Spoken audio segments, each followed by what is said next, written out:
আসসালামু আলাইকুম। আমন্ত্রণ আজকের সংবাদে। সাথে আছি আমি তানিয়া বেগম। শুনছেন রেডিও সাগরদ্বীপ FM 99.2।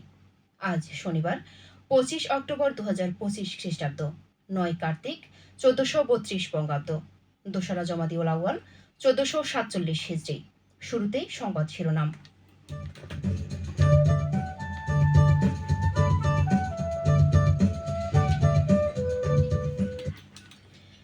22 দিনের নিষেধাজ্ঞা শেষ হচ্ছে আজ।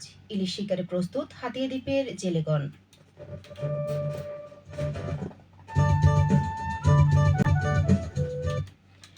শুনলেন সংবাদ শিরোনাম। সংবাদ রেডিও সাগরদ্বীপ 99.2 FM এর সম্প্রচারের পাশাপাশি সরাসরি প্রচারিত হচ্ছে www.radiosagordeep.com এবং অ্যান্ড্রয়েড অ্যাপ রেডিও সাগরদ্বীপ থেকে।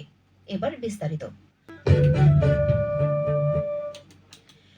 পদ্মা মেঘনা নদীতে ঝাটকা ও মা ইলিশ রক্ষায় 22 দিনের নিষেধাজ্ঞা শেষ হবে আজ রাত 12টায়।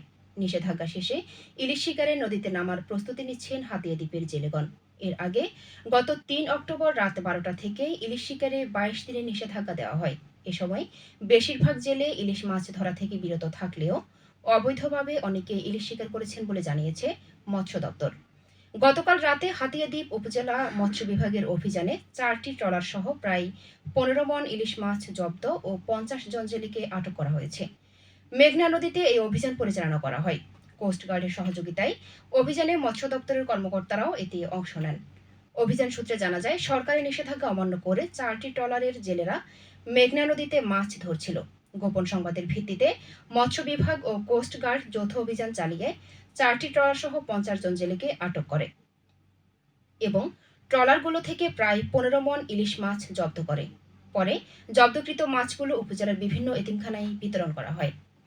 হাতিয়া উপজেলার মৎস্য কর্মকর্তা মোহাম্মদ ফাহাদ হোসেন জানান, আটক জেলেদের 1,10,000 টাকা অর্থদণ্ড দেওয়া হয়েছে।